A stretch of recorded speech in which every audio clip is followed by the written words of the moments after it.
Welcome to the DoubleACS Daily News. In addition to the many protests held over the past few weeks across the country calling for justice and equality for Black Americans, there was a peaceful protest held here in Attleboro on Sunday at Capron Park. Various speakers spoke in support of the Black Lives Matter movement. DoubleACS was there to learn more. Everybody exchange some contact right now and hug. Who are you kneeling next to? Grab him and show them some love. And tell them you love them. Tell them. I wanted to thank you all for coming out today. Enough is enough. We need to be the change because Black Lives Matter. I'm Ross Holman, and I'm from North Attleboro, Massachusetts. I'm out here today to protest for justice for Black lives, not just for Black lives, but for everyone who has to deal with injustice. This is just too important not to deal with.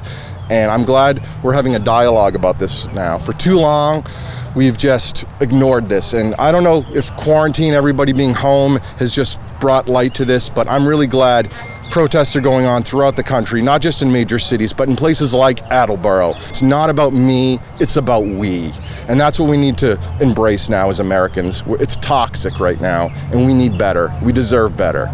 I never expected this. I'm immensely proud of the people of Attleboro, the community. I mean, everybody here, this is just heartening. This just fills me with joy right now that everybody of every color, of every ethnicity here, I can see it's a reflection of the community, not just one group, and that's really important.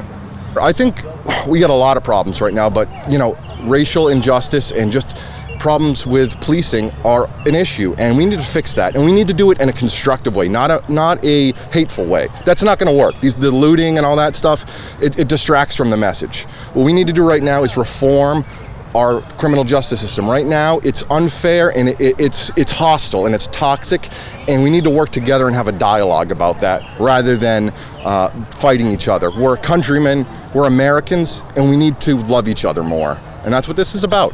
George Floyd, he's a symbol. He's like us, he's an everyman.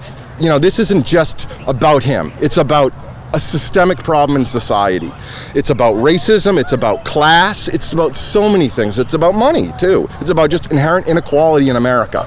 And I think this issue is so palpable, it transcends party right now. You have so many people from across the spectrum saying the same thing. And we just have to come together. My name is Nicole McGee. I'm an Attleboro resident for 20 years. We moved here from Providence. My husband is originally from Lynn, and we decided to settle here and raise our family. And it's been an experience with some great friends that we've met and some sad things that have happened as well. My husband, Todd McGee, is going to be speaking today. He's a retired state trooper for Massachusetts State Police, 24 years, and he works with training. And so we're here to support everybody that's concerned about the racial injustice that has been happening around this country, around the world, and also to support him in what he has to say from his perspective as a former state police officer and trainer.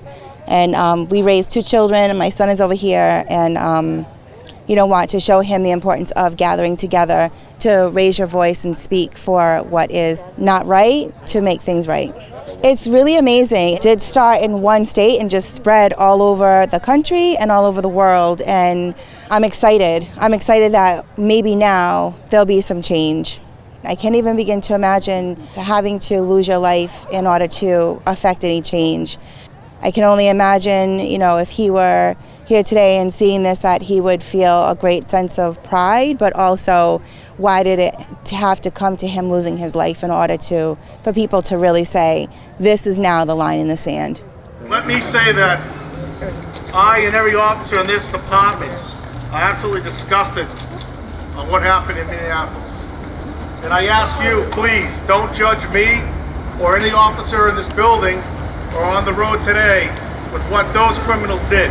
Thank you! Thank you for calling what they are, criminals.